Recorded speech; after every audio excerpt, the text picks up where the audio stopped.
Masters మరియు మీకోసం ఛానల్కి స్వాగతం సుస్వాగతం.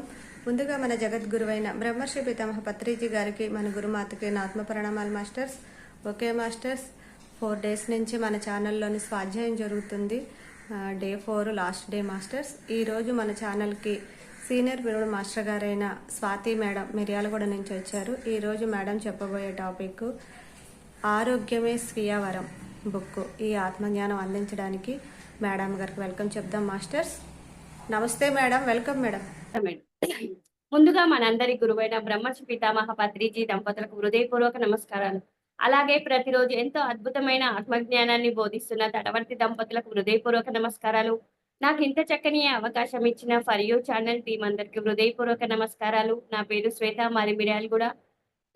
నేను 3 డేస్ నుంచి ఆరోగ్యమే స్వీయవరం చెప్పాను. అంటే ఎలా అంటే ఇప్పుడు మొత్తం మనం శరీరంలోకి పిండం ఎలా చేరుతుంది, మనం ఎలాంటి ఆహారం తీసుకోవాలి, ఫస్ట్ ప్రిఫరెన్స్ ఇయ్యాల్సింది విశ్వమయ ప్రాణశక్తి. నేను ఆత్మ అని ఎరుక ఉండాలి అని ఎక్కువగా మనం ఫస్ట్ ప్రిఫరెన్స్ ఇవ్వాల్సింది ధ్యానానికి. తర్వాత మనం సెకండ్ ప్రిఫరెన్స్ మన శరీరానికి ఆరోగ్యంగా ఉంచుకోవాలంటే కడుపు నిండా ఎప్పుడు వాటర్ తీసుకుంటూ ఉండాలి. అలాగే థర్డ్ ప్రిఫరెన్స్ వచ్చేసి ఫుడ్ అన్నారు. ఇది మనము ఎప్పుడూ కూడా ఎక్కువ మనం సాలిడ్ ఫుడ్ తీసుకోవాలంటే ఎక్కువ లిక్విడ్ ఫుడ్స్ తీసుకోవాలని నిన్న మొన్న చెప్పుకోవడం జరిగింది. ఈరోజు మిగతాది చెప్పుకుందాం మాస్టర్స్. కనుక నిజమైన ఐశ్వర్యం అన్నది జ్ఞాన సిద్ధి మాత్రమే. కార్లు, మేడలు ఇవన్నీ ఉండాలి, కానీ ఇవి కేవలం భౌతిక పరమైన సౌకర్యాలు మాత్రమే. శరీరానికి ఆ కార్లతో ఇంటితో సంబంధం లేదు. ఇవన్నీ అంటే మనం సుఖాలు భోగాలు అనుభవించాలి అంటే కార్లు, మేడలు ఇవన్నీ ఉంటాయి, కానీ అవన్నీ కూడా శరీరానికి సంబంధించినవి కావు. మనం సుఖంగా ఉండాలి అనుకున్నప్పుడు ఏర్పాటు చేసుకున్నాయి. ఎంతో మందికి కార్లు లేకుండా ఉన్నారు, మేడలు లేకుండా ఉన్నారు, పూరి గుడిసెల్లో కూడా ఉన్నారు. కానీ అసలైన జ్ఞాన సిద్ధి ఏంటి అంటే ఐశ్వర్యం. నిజమైన ఐశ్వర్యం అంటే ఆరోగ్యంగా ఉండడమే నిజమైన ఐశ్వర్యం అని పెద్దలు కూడా చెప్తూ ఉంటారు. ఆరోగ్యమే మహాభాగ్యం అని. మనం ఏది చేయాలన్నా ముందు ఆరోగ్యంగా ఉండాలి. ఈ శరీరం రోగగ్రస్తంగా ఉంటే మనం చేయవలసిన పని చెయ్యం, మనం సాధించవలసినవి సాధించలేము, మన పర్పస్ ఏంటో కూడా తెలుసుకోలేము. మంచం మీద పడి రోగగ్రస్తంగా ఉంటే మనం ఏమైనా చేస్తామా అంటే ఏమి చేయం. కాబట్టి ఈ శరీరాన్ని మనం ఎప్పుడు శుద్ధంగా ఉంచుకోవాలి. శుద్ధమైన ఆహారమే తీసుకోవాలి, సాత్వికమైన శాకాహారమే తీసుకోవాలి. అంతా మన చేతుల్లోనే ఉంది అని చెప్పడం జరిగింది గురువుగారు. మనం ఇంట్లో ఉన్నాం, కానీ ఆ ఇల్లు మనం కాదు, ఆ కారు మనది కాదు. ఎప్పుడు మనం ఈ శరీరం అనే వాహనంలో తిరుగుతున్నాం. కనుక ఈ శరీరం ఎంతో అద్భుతంగా ఉండాలంటే అది అంతా మన చేతుల్లోనే ఉంది. డాక్టర్ల చేతుల్లో ఏమీ లేదు. ఎవరు డాక్టర్ దగ్గరికి పోకూడదు, మందులు ససేమిర పుచ్చుకోకూడదు అని మనకు 18 ఆదర్శ సూత్రాల్లో కూడా నో డాక్టర్ నో మెడిసిన్ అని పత్రి సార్ చెప్పడం జరిగింది. ఎందుకు అంటే డాక్టర్స్ కి ఓన్లీ పైనే తెలుసు, కానీ లోపట ఉన్న 7 శరీరాల గురించి ఏమీ తెలియదు. అందుకే డాక్టర్ కాదు, డాక్టర్ల దగ్గరికి పోవాల్సిన అవసరం లేదు. ససేమిరా డాక్టర్ దగ్గరికి వెళ్ళొద్దన్నారు. కానీ మనం ఆరోగ్యం మన చేతిలో ఉండాలంటే దానికి తగ్గ సాధన ఉండాలి. సాధన చేస్తూ మెడిసిన్ అవాయిడ్ చేయాలి. కానీ సాధన చేయకుండా నేను పత్రి సార్ చెప్పారు కదా అని అలా అవాయిడ్ చేయకూడదు. మనం సాధన చేస్తూ ఉండాలి, దానికి తగ్గట్టు సాధన ఉండాలి. క్యాన్సర్ కూడా తగ్గించుకున్న వాళ్ళు ఉన్నారు. ధ్యానం సర్వరోగ నివారిణి అని పత్రి సార్ చెప్పడం జరిగింది. అంటే దాని తగ్గట్టు మనం సాధన చేయాలి. రోజు 10 గంటలు 15 గంటలు అలా సాధన చేస్తేనే మెడిసిన్ వేసుకోకుండా ఉండగలగాలి అని చెప్పడం జరిగింది. కానీ మెడిసిన్ అవసరం లేదు అని చెప్తాడు పత్రి సార్. అసలు డాక్టర్లకు ఏమీ రాదు, ఎంబీబీఎస్లకు కానీ ఎండీలకు కానీ అసలు ఏమీ తెలియదు. ఈ శరీరం గురించి ఏబిసిడీలు కూడా తెలియవు. ఈ శరీరం గురించి ప్రోటీన్లు, కార్బోహైడ్రేట్ల గురించి తప్ప ఆత్మ పదార్థం గురించి తెలియదు. ఈ యొక్క నేచర్ స్పిరిట్స్ గురించి కూడా తెలియదు. ఈ శరీరం, ఈ మాంసపిండం వెనకాల ఉన్న ఈ మహా ఆత్మ కర్మాగారం గురించి వాళ్ళకి ఎంత మాత్రము తెలియదు. వాళ్ళ దగ్గర మనం వెళ్తే మనమే తగలబెట్టుకున్నట్లే ఉంటుంది. మన కొంప మనం తగలబెట్టుకున్నట్లే ఉంటుంది. ఆత్మ మందు పుచ్చుకోవాలి, జ్ఞానం అనే మందు పుచ్చుకోవాలి. కనుక యోగులం కావాలి అంటే మనం ఆత్మలమని తెలుసుకోవాలి ముందు. డాక్టర్స్ కి ఇవంతా ఏమీ తెలియదు. మనం దేహం కాదు ఆత్మ అంటే కూడా వారు పిచ్చిగా చూస్తారు. వీళ్ళకేంటి ఇంత అద్భుతంగా కనిపిస్తున్న ఈ భౌతిక శరీరాన్ని వీళ్ళు శరీరం కాదు ఆత్మ అంటున్నారు. ఏదో వీళ్ళకి పిచ్చి పట్టింది అన్న ధోరణిలో చూస్తూ ఉంటారు. కానీ డాక్టర్స్‌కి అసలు ఆత్మ పదార్థం గురించి ఏమీ తెలీదు. నాకు కూడా ఏమీ తెలీదు. ఈ ధ్యాన మార్గంలోకొచ్చినాక నేను దేహం కాదు ఆత్మ అన్న విషయం సద్గురువుల ద్వారా తెలుసుకుంటున్నా. ప్రతిరోజు ఆచార్య సాంగత్యం వల్ల తెలుసుకుంటున్నా కానీ, అంతకుముందు నాకు కూడా ఏమీ తెలియదసలు. ఏమీ తెలియని వాళ్ళకి మనం ఇలా తెలుసుకుంటున్నాము అంటే పత్రి సార్ మనకు ఎంత అద్భుతమైన జ్ఞానం ఇచ్చాడు అన్నది ప్రతిరోజు బుక్స్ చదవడం వల్ల, ఆత్మ జ్ఞానానికి సంబంధించిన బుక్స్ చదవడం వల్ల అర్థమవుతుంది. ఎంత గొప్ప గురు సాంగత్యం మనం చేస్తున్నాము. ఎంత అద్భుతమైన గురువుని పొందాము అని చాలా చాలా అద్భుతంగా అనిపిస్తుంది. ప్రతిరోజు గురు సాంగత్యం ఉండాలి. ఆచార్య సాంగత్యం ఉండాలన్నాడు. అందుకే ఆధ్యాత్మిక త్రిరత్నాలు మనం ప్రతిరోజు క్రమం తప్పకుండా పాటించాలని గురువుగారు ఎప్పుడూ చెప్తూ ఉన్నాడు. ఎందుకు అంటే దాని వల్లనే మనం ఎంతో నాలెడ్జ్ సంపాదించుకుంటాం. జ్ఞానం లేకపోతే దుఃఖమే ఉంటుంది. జీవితం అంతా అస్తవ్యస్తంగానే ఉంటుంది. తస్మాత్ యోగి భవ అర్జున అన్నాడు. అంటే శ్రీకృష్ణ భగవానుడు కూడా అర్జునికి ఏం చెప్పాడు? నువ్వు యోగివి కా నాయనా అని చెప్పడం జరిగింది. అంటే ఎవరికైనా కూడా వారి యొక్క జీవితం, భౌతిక జీవితం కొన్ని వందల వేల సంవత్సరాలు ఉండాలంటే, శరీరం అమరత్వం రావాలి అంటే, చిరంజీవత్వం రావాలి అంటే, ఇచ్ఛామరణం రావాలి అంటే ధ్యానం చేయాల్సిందే. ఎవరైనా మనం ఎప్పుడు అనుకున్నాము, ఎప్పుడు వెళ్ళాలి అనుకుంటే అంతా మన ఇచ్ఛతోనే ఉంటుందంట. ఎందుకు మనకు సదానంద యోగి చూస్తే కూడా అర్థమవుతుంది. అత్రి సార్ పరిచయం అయినాక నేను పలానా రోజు బాడీ వెకేట్ చేస్తా. నాకు అంటూ ఒక ప్లేస్ చూడండి అని చెప్పడం జరిగిందని మన పత్రి సార్ గురువైన సదానంద యోగి గురువే చెప్పారు. అంటే ఇచ్ఛామరణం యోగులు పొందారు. ఎలాగా ధ్యానం చేయడం వల్లనే ఇచ్ఛామరణం పొందారు. అమరత్వాన్ని సాధించారు. చిరంజీవత్వాన్ని సాధించారు అంటే కేవలం ఒక శ్వాస మీద ధ్యాస ధ్యానం ద్వారా మాత్రమే అది సాధించవచ్చు అని గురువుగారు చెప్పడం జరిగింది. ఈ భౌతిక కాయం లయం అయిపోవాలి. అదృశ్యం అయిపోవాలి. ఏ విధంగా మనం మన శరీరం వదలాలి. అంతే అంటే రోగగ్రస్తమై మంచం మీద పడి ఏ విధమైన చావు ఎవ్వరికీ రాకూడదు. మరి ఆధ్యాత్మిక విజ్ఞానంతోనే ఇచ్ఛామరణం. ఏం చెప్తున్నారు అంటే ఆధ్యాత్మికంతోనే ఇచ్ఛామరణం అన్నాడు. ఆధ్యాత్మికం అంటే ఆత్మ గురించి ఎంత ఎక్కువ తెలుసుకుంటే మనం అప్పుడు ఇచ్ఛామరణం పొందవచ్చు. మన ఇష్టం ఉన్నప్పుడు మనం బాడీ వెకేట్ చేయవచ్చు. అలాగే సశరీరంగా కూడా అమరత్వాన్ని సాధించిన ఎంతో మంది యోగులు ఉన్నారని మనం విన్నాము. అంటే ఇదంతా ఎలా సాధించారు అంటే ఓన్లీ కేవలం శ్వాస మీద ధ్యాస ధ్యానం ద్వారా మాత్రమే అని చెప్పడం జరిగింది. మరి చిరంజీవత్వం, దీర్ఘాయుషు మరియు శక్తివంతమైన, చురుకైన, ఉత్సాహభరితమైన భౌతిక జీవితం ఇవన్నీ కూడా సమకూరుతాయి. కేవలం ఆత్మ విజ్ఞానంతోనే, ఆత్మశాస్త్రంతోనే. ఆరోగ్య శాస్త్రం అన్నది పూర్తిగా ఆధ్యాత్మిక శాస్త్రం పైనే ఆధారపడి ఉంది.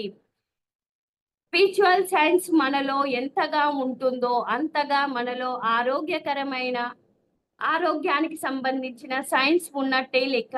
అంటే ఈ ఆరోగ్య శాస్త్రం అన్నది ఆధ్యాత్మిక శాస్త్రమే.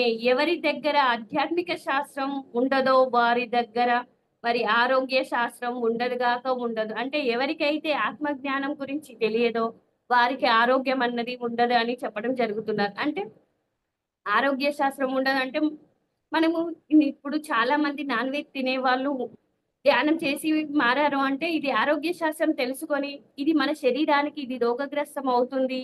ఇది మహాపాపం అవుతుందని గురువు ద్వారా విని ఎంతో మంది లక్షల మంది శాకాహారులుగా అయ్యారంటే దానికి కారణం ఆరోగ్య శాస్త్రం తెలుసుకున్నారు. అంటే ఆత్మ మార్గంలోకి వచ్చిన తర్వాతే తెలుస్తుంది. ఈ ఆధ్యాత్మిక మార్గంలో వచ్చిన తర్వాతే తెలుస్తుంది. ఇది తెలియకుండా మనం ఏమీ చేయలేము అంటున్నారు.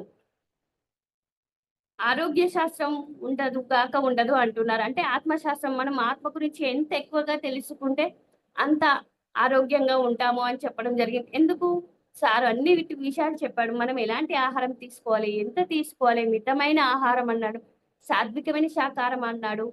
ఎప్పుడు పడితే అప్పుడు తినడం కాదు, ఆకలి ఉన్నప్పుడే తినాలి అని చెప్పారు. అంటే ఎన్నో విషయాలు చెప్పారు. ఈ శరీరం నిలవాలి, మనం సాధన చేయడానికే వచ్చాము అని భూమి మీదకి నాకు ధ్యాన మార్గంలోకి వచ్చిన తర్వాత అర్థమైంది. సాధన కోసం, జ్ఞానం కోసమే వచ్చాము. ఆత్మ ఉన్నంతి కోసమే వచ్చామనైతే ఎంత బాగా అర్థమవుతుంది. ప్రతిరోజు గురు సాంగత్యం వల్ల అర్థమవుతుంది. అంటే మన జీవితంలో ఒక సద్గురువు రావడం వల్ల మన లైఫ్ స్టైలే మారిపోతుంది అని కూడా తెలుసుకున్నాను.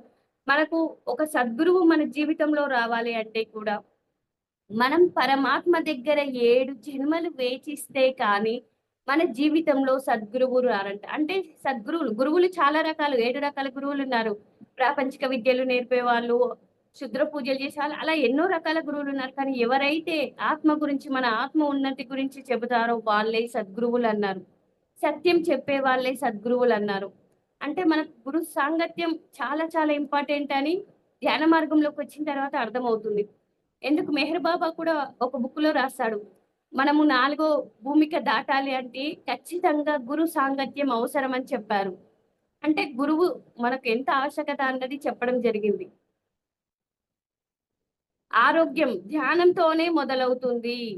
గుర్తుంచుకోవాలి. ఈ యొక్క ఆరోగ్య శాస్త్రం ధ్యానంతోనే మొదలవుతుంది. ధ్యానంలోనే ఏబీసీడీలు మనం తెలుసుకున్నాం. ఏ అంటే ఆనాపానసతి అంటే శ్వాస మీద ధ్యాస ధ్యానం. బి అంటే చిత్తవృత్తి నిరోధః మన మైండ్ ఖాళీ కావడం. సి అంటే అద్భుతమైన విశ్వమయ ప్రాణశక్తిని మన లోపల ఆవాహనం చేసుకోవడం. డి అంటే దివ్య జ్ఞాన ఆత్మానుభవం. అంటే ఏబిసిడిలు తెలుసుకున్నామని చెప్పడం జరిగింది ఇక్కడ. ఏ అంటే ఆనాపానసతి ధ్యానం అని చెప్పాడు. బి అంటే చిత్తవృత్తి నిరోధః అన్నాడు. సి అంటే విశ్వమయ ప్రాణశక్తి కాస్మిక్ ఎనర్జీ. డి అంటే దివ్య జ్ఞానం ఆత్మానుభవం అని చెప్పడం జరిగింది. అంటే మనం ఈ విషయాలన్నీ కూడా ధ్యాన మార్గంలోకి వచ్చిన తర్వాతే తెలుసుకున్నాం. కానీ ఇవన్నీ కూడా ఉన్నాయి అని కూడా నాకసలు తెలియదు. మైండ్ ఎప్పుడు ఖాళీ అవ్వాలి.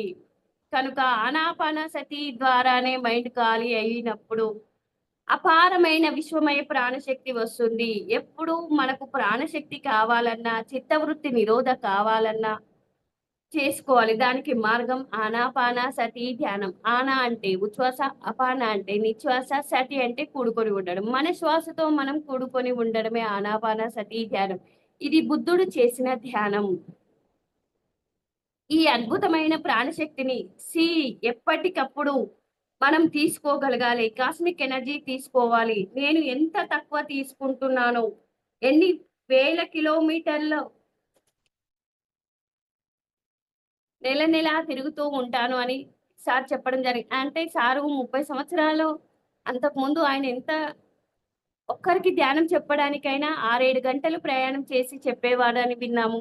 అలాగే ఇంటికి ముందు కూరగాయలు అమ్ముకునే వాళ్ళకు ఇవన్నీ మొత్తము అమ్మితే ఎన్నొస్తాయి. అలా సారు ఆయన ధ్యాన ప్రచారణ చేయడం జరిగింది. అలాగే రైల్వే స్టేషన్‌లో గాని కూర్చున్నప్పుడు పల్లీలు అమ్మేటోళ్ళకు ధ్యానం చెప్పడం. అంటే సారు ఎంత ఒక్కొక్కరిని ధ్యానులుగా చేయడానికి ఎంత కష్టపడ్డాడు అన్నది మనం తెలుసుకోవాలి. ఇప్పుడు మనం ఇంత చక్కని ప్లాట్‌ఫార్మ్ ఏర్పాటు చేయడం జరిగింది. మనం ఎక్కడో ఉన్నాం. ఆ మేడం వైజాగ్‌లో ఉంది. నేను మిర్యాలగూడ ఉండి ఇప్పుడు క్లాస్ చెప్పగలుగుతున్నామంటే సార్ ఇచ్చిన అద్భుతమైన ప్లాట్‌ఫార్మ్ వల్లనే మనం చెప్పగలుగుతున్నామని మాత్రం ఇది 100% చెప్పగలుగుతాను నేను. ఆధ్యాత్మిక శాస్త్రం యొక్క అపారమైన బలంతోనే లేకపోతే ఏదీ సాధ్యం కాదు.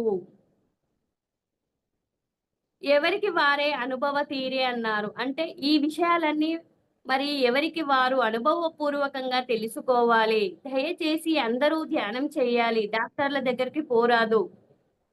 మాంసాహారం తినరాదు. శాకాహారంగానే మితాహారంగా ఉండాలి. మరి తమోగుణం, రజోగుణ ఆహారాలు తీసుకోరాదు. బాగా పలహారాలు కావాలి. నిరంతరం నేను ఆత్మ అన్న విషయాన్ని మర్చిపోరాదు. మనం నిర్ణయించుకున్న సమయం వరకు మనకు చావు రాదు. మనం ఫలానా ఆయుష్ ప్రమాణం అని తీసుకొని వస్తాం. అంటే ఎలాగా అంటే ఇక్కడ ఎగ్జాంపుల్ సార్ ఏం చెప్పాడంటే క్రికెట్ గురించి చెప్పడం జరిగింది. నేను 20 ఓవర్ల, 30 ఓవర్ల ఆడాలా, 50 ఓవర్లు ఆడాలా అన్నది మన చేతిలో మన ప్రణాళిక. అంటే మనం ఎన్ని సంవత్సరాలు జీవించాలి అన్నది మన ప్రణాళిక ప్రకారమే ఉంటుంది అని చెప్పడం జరిగింది. లేకుంటే 5, 10 మ్యాచ్‌ల మనం ఎంత నిర్ణయించుకుంటామో అంతవరకు తప్పక ఉండి తీరుతాం. మనం ఆత్మ పదార్థం. శరీర పదార్థాలతో తాత్కాలికంగా ఉంటున్నాం. శరీర పదార్థం యొక్క శక్తి, ఆత్మ పదార్థం యొక్క శక్తి అనంతం. ఇక్కడ ఏం చెప్పింది, శరీర పదార్థం అన్నది శరీర పదార్థం యొక్క శక్తి కన్నా ఆత్మ పదార్థ శక్తి ఎక్కువ. ఇప్పుడు మాట్లాడగలుగుతున్నాం. దేని వల్ల మాట్లాడుతున్నాం? ఆత్మశక్తి ఉండబట్టే మనం మాట్లాడుతున్నాం, చూస్తున్నాము. ఎలా చూస్తున్నాము? ఇదంతా ఆత్మశక్తి వల్లనే. ఈ శరీరం అని నడిపించే డ్రైవర్ ఎవరు అంటే ఆత్మశక్తి వల్లే. శరీరం ఏమైనా చేయగలుగుతుందా? శవము ఏమైనా చేయగలుగుతుందా అంటే ఏమీ చేయలేదు. అంటే ఈ శరీరంలో ఆత్మ తప్పుకుంటే శవం ఏమీ చెయ్యలేదు.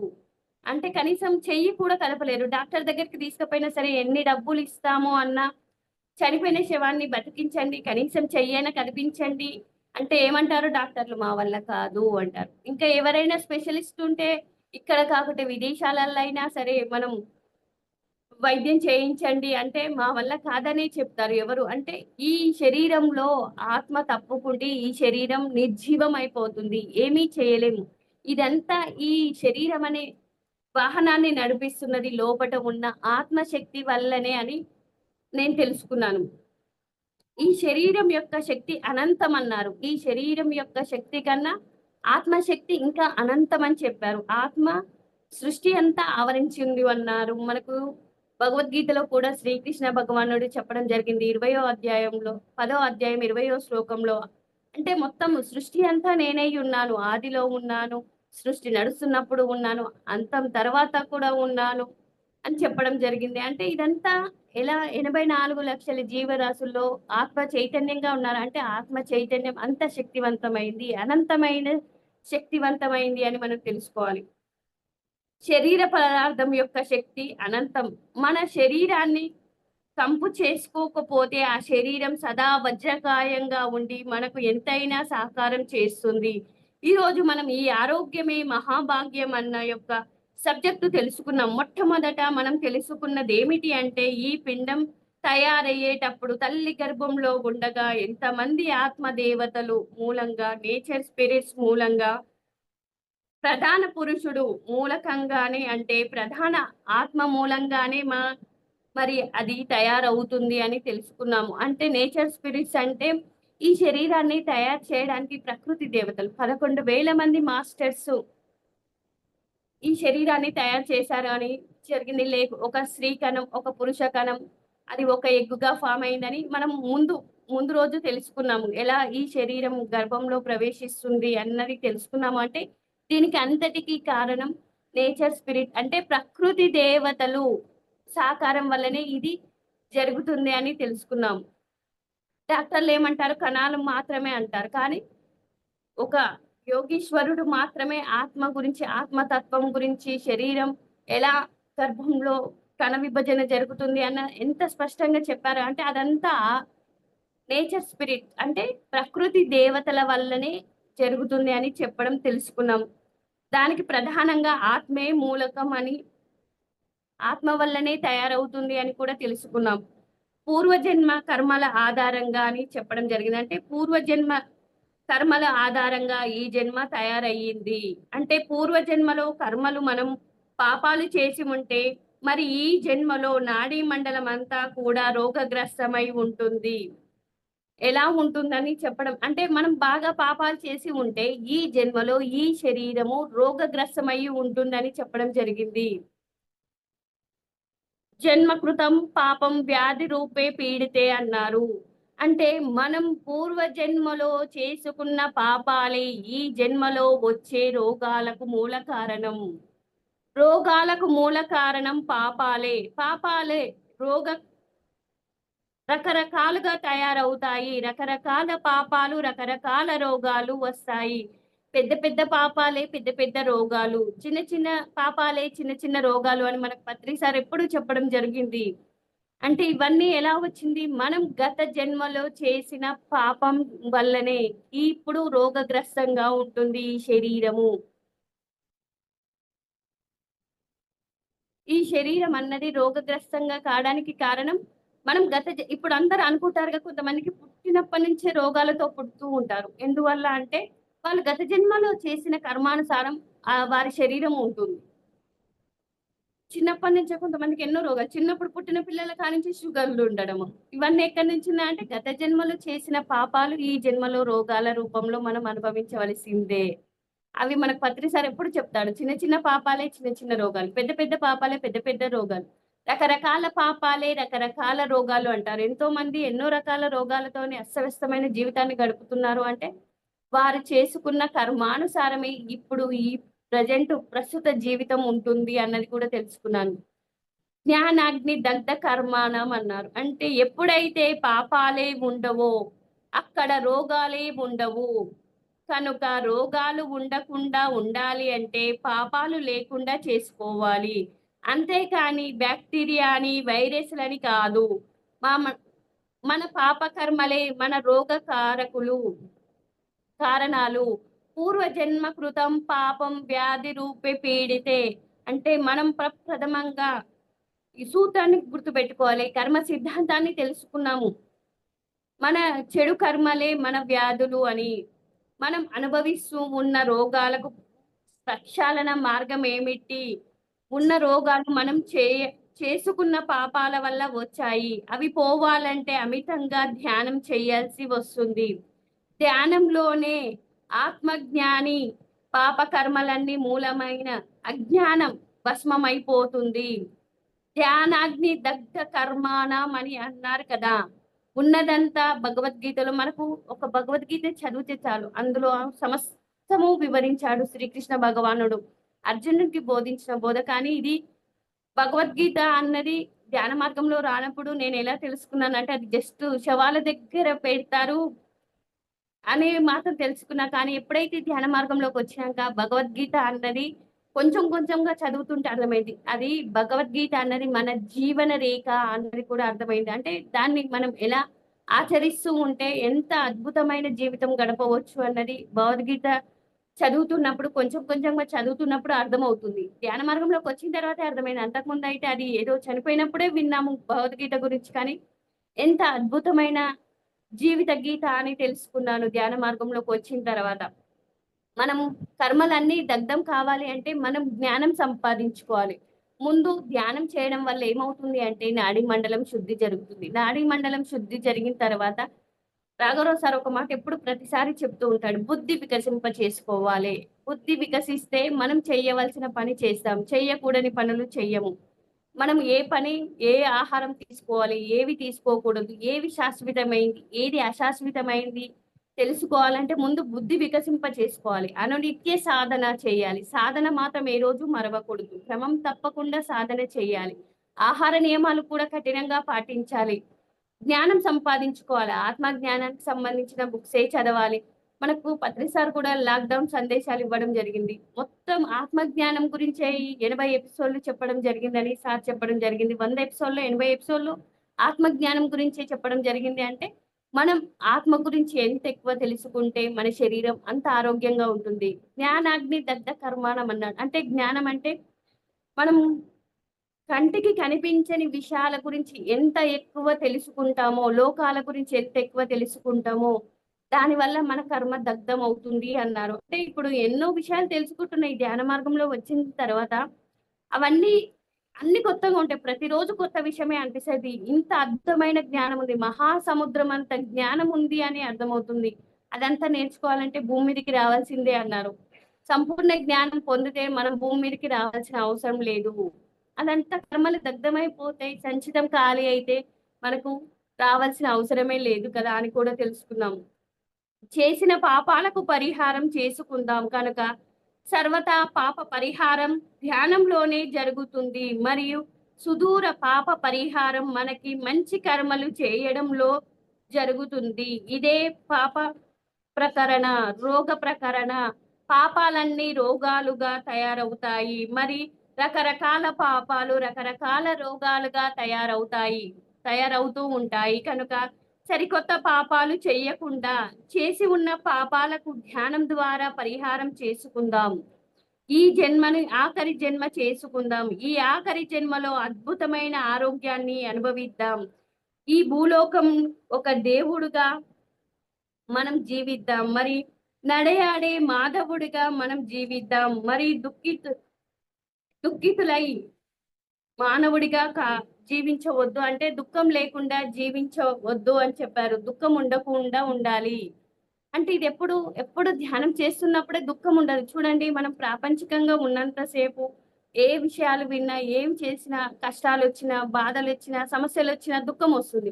ఆ దుఃఖ నివారణ పరిహారమే శ్వాస మీద ధ్యాస ధ్యానం అని నాకు అర్థమైంది. ఇంకా ఇక్కడ పిరమిడ్ శక్తి గురించి ఇవ్వడం జరిగింది. పిరమిడ్ శక్తిని ఎక్కువగా ఉపయోగించుకుంటే ఎంత మంచి ఆరోగ్యమో మనకు వస్తుంది కనుక పిరమిడ్ స్పిరిచువల్ సొసైటీలో మనకు 18 ఆదర్శ సూత్రాల్లో కూడా ఉంటుంది. ప్రతి ఊరూరా పిరమిడ్స్ కట్టించుకోవాలి. మన ఇంట్లో కూడా చిన్న చిన్న పిరమిడ్స్ పెట్టించుకోవాలి. ఎందుకంటే పిరమిడ్‌లో ఏది చేసినా మూడింతలు అధికం ఉంది. అంటే ధ్యానం చేసినా సరే మన ఇంట్లో చేసే రూ. 1 అంత శక్తి వస్తుంది. అదే పిరమిడ్‌లో ధ్యానం చేస్తే రూ. 3 శక్తి వస్తుంది. అంటే అందులో మూడింతలు అధికం ఉంటుంది. విశ్వమయ ప్రాణశక్తి అక్కడ ఉన్న డిగ్రీలతో కోణంతో ఉంటుంది అని చెప్తారు. పిరమిడ్ శక్తి ఉండాలి అంటే అక్కడ డిగ్రీస్ 51-52 డిగ్రీస్ ఉంటేనే ఆ శక్తి ఉంటుంది. లేకుంటే పిరమిడ్ ఆకారం ఉన్న ఆ శక్తి ఉండదని సార్ చెప్తూ ఉంటాడు. అంటే ఆ శక్తి ఆ డిగ్రీల వల్లే ఆ శక్తి అక్కడ ఎక్కువ కేంద్రీకృతం అవుతుంది. మనం ఆలోచన రహిత స్థితికి తొందరగా వెళ్ళిపోతాం. పిరమిడ్‌లో, ప్రకృతిలో ఇవన్నీ సార్ ఎందుకు చెప్పాడు అంటే ఇవన్నీ మనం ఆచరించవలసిన విషయాలు కాబట్టి 18 ఆదర్శ సూత్రాలు ఎవరైతే తూచా తప్పకుండా ఆచరిస్తారో వారే ఒక పిరమిడ్ మాస్టర్ అని చెప్పారు. ఎప్పుడు ధ్యానిగా ఉండకూడదు. జ్ఞాని కావాలి. జ్ఞాని మాస్టర్స్ కావాలి అంటే ఈ 18 ఆదర్శ సూత్రాలు తూచా తప్పకుండా మనం ఆచరించాలి అని సార్ ప్రతిసారి చెప్తూనే ఉంటాడు. అవి మనం ఎంత బాగా ఆచరిస్తే అంత బాగా మనం మాస్టర్‌గా ఎదుగుతాం. మనకి ఇవన్నీ 18 ఆదర్శ సూత్రాలు అన్నది చాలా చాలా ఇంపార్టెంట్ అన్నది అర్థమవుతుంది. మనం ఎన్ని ఆచరిస్తున్నాము అన్నది మనకు మనం విచారణ చేసుకోవాలి. ఎవరో చెప్పడం కాదు. ఎవరో వచ్చి మనకు ముక్తిని ప్రసాదిస్తారు అన్నది కాదు. మనం కష్టపడాలి. మనం కష్టపడితే కష్టపడ్డ వానికి ఫలితం దక్కుతుంది. మనం చెయ్యవలసింది చేస్తే ఫలితం ప్రకృతి ప్రసాదిస్తుంది అన్నారు. ఇదంతా పరమాత్మ కృప మన మీద ఉంటేనే ధ్యానం చేయగలుగుతామని కూడా తెలుసుకున్నాను. సద్గురువు రూపంలో మనకు పరమాత్మ సద్గురువు రూపంలో ప్రసాదిస్తాడంట. ఎవరో కాదు గురువు అంటే మనకు మోక్షాన్ని ప్రసాదించేవాడు. మనము గురువు, గోవిందుడు ఇద్దరు ఉంటారు. ఎవరికి మొదటి నమస్కారం చేస్తాము అంటే గురువుకే చేస్తాం. ఎందుకంటే ఆ గోవిందుణ్ణి చూపించే మార్గం మనకు గురువు చూపించాడు కాబట్టి మొదటి నమస్కారం గురువుకే చేస్తాము. తల్లి తండ్రిని చూపిస్తుంది. తండ్రి గురువుని చూపిస్తాడు. గురువు మోక్షాన్ని పొందే మార్గాన్ని చూపిస్తాడు కాబట్టి గురువుకు మనం చాలా కృతజ్ఞతా భావంతో ఉండాలి. మనము పత్రిసార్ లాంటి గురువుని పొందాము అంటే ఎన్నో జన్మల పుణ్యఫలం చేశాం. సార్ ఏమంటాడు, నా చిటికన వేలు తాకాలు అన్నా మీరు 3 జన్మలు ధ్యానం చేసి ఉంటేనే నా చిటికన వేలు తాకగలుగుతారు అన్నాడు. అలాంటి గురువుతో మనం ఉన్నాము అంటే చాలా గర్వంగా చెప్పుకోవచ్చు. దానికోసం గర్వించాలి. ఎందుకంటే అద్భుతమైన గురువుని పొందాము కాబట్టి. అద్భుతమైన జ్ఞానాన్ని ప్రసాదించాడు మనకు గురువు. నాకు ఇంత చక్కని అవకాశం ఇచ్చారు madam. For you channel team అందరికీ హృదయపూర్వక నమస్కారాలు. అలాగే పత్రి సార్కి, తటవర్తి దంపతులకు హృదయపూర్వక ధన్యవాదాలు. ఈ రోజు బుక్ కంప్లీట్ అయింది. మరో బుక్తో మరోసారి కలుస్తాను. Thank you madam. Thank you. Okay madam, thank you madam. Okay masters, for you మీకోసం మన ఛానల్కి వచ్చి ఎంతో గొప్ప ఆత్మజ్ఞానం అందిస్తున్న మాస్టర్లందరికీ ధన్యవాదాలు తెలుపుకుందాం మాస్టర్స్. సరస్వతి గారికి, జానకి గారికి, శ్వేత గారికి, పద్మావతి గారికి, గీతా త్రివేణి గారికి ధన్యవాదాలు తెలుపుకుందాం మాస్టర్స్. Thank you masters.